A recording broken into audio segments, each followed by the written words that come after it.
Peter? Let me ask you if I can. The statement changed from John Kelly yesterday morning to the statement yesterday evening. He said based on new allegations. But what changed yesterday, absent a photograph, in terms of new allegations? Well, I think what I just referenced, the reports had additional allegations. They had more information. So you're saying the initial reports were two former wives accused him of violence, both physical and verbal abuse, was not sufficient for him to say that I think he's a man of honor? There were a number of statements from, from the press secretary, from the chief of staff, from others, that reflected the Rob Porter that, we've come to know working here for over a year, and the chief of staff for about the last 6 months. But the reports are troubling, and I think the statement from Wednesday night reflects the Rob Porter that we had seen in these news reports and some of these credible allegations. So to be clear, what was so shocking that had changed? He said it was shocking. What was he referring to? I think the full nature of the allegations, particularly the images. You said, and just to answer one more thing, you talked about the fact that there weren't any concerns, you said, that could compromise national security or interfere with operations here at the White House. But we've spoken to one of Porter's ex-wives who told us that she warned the FBI that he could be susceptible to blackmail because of the allegations against him. Well, again, I'm not going to get into the specifics of the investigation itself. I think that's a question for the FBI and others. But this is not our process. This is the process the U.S. government uses across agencies and has existed over numerous administrations. The president's reaction. How did the president? Just Hang on a second. Cecilia. Raj, I just want to clarify what you're saying here. Sure. Are you saying that the chief of staff of this White House had no idea that Rob Porter's two ex-wives had domestic violence allegations against him when they made those claims to the FBI, that John Kelly did not know that? How is that possible the chief of staff did not know that? Well, again, this is part of an ongoing investigation. We trust the background check process, and the chief of staff does not get detailed updates about what may or may not have been alleged. This is a process. It involves a thorough investigation, and as I went through the process, it involves looking at not just accusations, but denials. Okay, one question. The White House had said yesterday that Porter's decision to leave was a personal one, that he wasn't pressured to do so. So would Rob Porter still be on the job today had he not decided to resign? Well, Rob Porter was terminated yesterday, and his last day, his last day was yesterday. I know he came in earlier today to clear out his stuff. But would he still be on the job? I mean, Sarah Sanders made it Well, very clear. he offered his wasn't pressured to resignation, do so. and it was accepted. Jim. Yes, so in terms of the chief of staff's handling of all this, no regrets? Well, I think the second statement that he sent out reflected his thoughts, which is that these allegations are deeply troubling. They are shocking, and I think the first statement reflected, the Rob Porter that we have known. But let me ask you if I could follow up on that, because as you were coming out here yesterday, or Sarah Sanders was coming out here yesterday, you were releasing a statement from Rob Porter saying that he took those photographs. That appears to be an acknowledgement that this abuse took place, that he helped document it. How can the White House chief of staff, how can the press secretary, how can this White House still be standing behind him when Mr. Porter appeared to be acknowledging that he had I think this it's fair to say that we all could have done better over the last few hours or last few days in dealing with this situation. But this was a Rob Porter that I and many others have dealt with, that Sarah dealt with, that other officials, including the chief of staff, had dealt with, and the emerging reports were not reflective of the individual who we had come to know. And I'm just asking one other follow-up. Jeff, we've got a few. Raj, did the president know that Rob was working on a temporary clearance? No, the president saw the news report on Tuesday night and was informed of the resignation on Wednesday. He was saddened by it.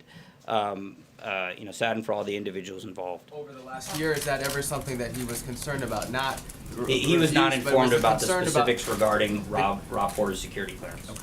Yes. What is the White House's reaction to comments made by former White House aide Amorosa on Celebrity Big Brother, where she said, quote, she is haunted by the president's tweets. She described the situation inside the White House as bad and said it is not going to be okay. Not very seriously. Amorosa was fired 3 times on The Apprentice, and this was the 4th time we let her go. She had limited contact with the president while here. She has no contact now. Sorry. Francesca. Thank you, Raj. I wanted to clear up a few things that you said today on this. So first you said that the president wasn't aware of Mr. Porter's security clearance status, but when was the president aware of the allegations of abuse? On Tuesday night when there was a report issued. And then secondly, you have said that Rob Porter was terminated twice in this briefing. Is the White House now saying that Mr. Porter was fired? I just mean the process by which your employment status ends is termination. And then the last thing on that is, you said that there are things that this White House could have done better with respect to this. Could you please detail that? What could the White House have done better? Well, I mean, again, I'm not going to get into a TikTok and all these detailed specifics. I think a lot of individuals were involved with the White House response to this, myself included. I think a lot of us could have done better. Trey. Thanks, Raj. Just clarifying on Francesca's point, and I have 2 questions for you. So Rob Porter was not fired by the Trump administration. No, he resigned and we accepted his resignation. Okay. And if I could follow up on, you said the president was saddened. You've spoken with the president about these allegations this morning. Can you give us a better idea about the concerns that the president had? This is a gentleman who was in the Oval Office, very close to the president, numerous times throughout the first year of this administration. What did the president specifically have to say about these allegations? He was surprised. He, like many of us, did not see that in Rob Porter, did not see what these allegations have brought forward. And so he was surprised by it, he was disheartened by it, and he was saddened by it. Noah. Normally when you hire people, do you wait for the investigation to come back before hiring them? Is the burden of proof not on the people seeking the job to prove that they're qualified and don't have any skeletons in their closet? Or do they just get to come aboard and you wait and see if these what happens with the process tends to be a little bit different with the White House because there's a lot of officials coming in with the new administration and a lot of individuals coming in having interim clearance. And then also, what about women who don't have photographs?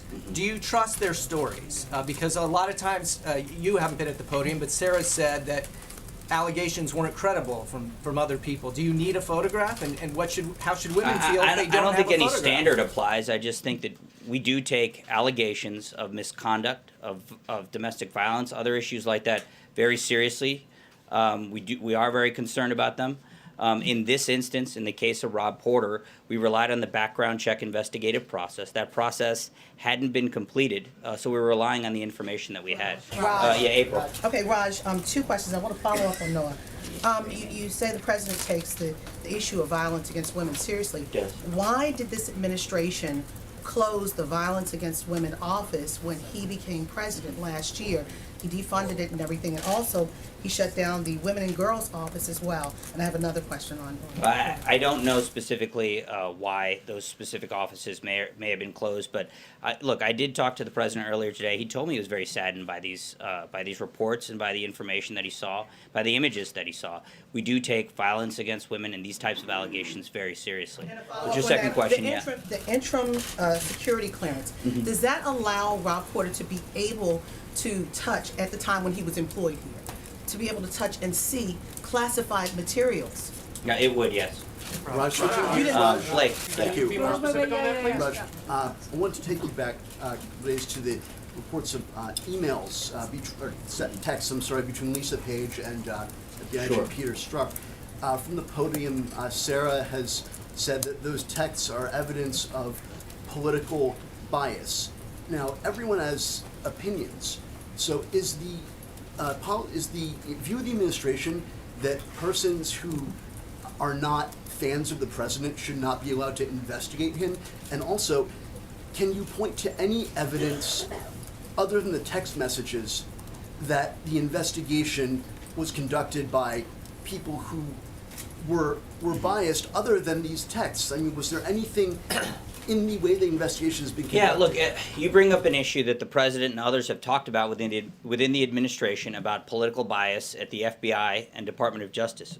And this predates this investigation. There are a number of issues regarding how the Hillary Clinton email investigation was handled by the former FBI director and others in the FBI that have raised questions. When it comes to the text messages that you reference, that's not the considered judgment of the president or others, but it is the judgment of the special counsel who had him removed from the case because specifically citing political bias. So there are a number of issues. There's a Department of Justice Inspector General report that we've heard about that is going to look into this issue further. Raj, is Vice President Pence or Ivanka Trump willing to meet with Kim Jong-un's sister while they're at the Olympics? There's no meetings planned whatsoever. All right. Are you investigating Yeah. reports of chemical weapons used by Bashar al-Assad in Syria? I'll have to get back to you on that. Thanks a lot, everyone.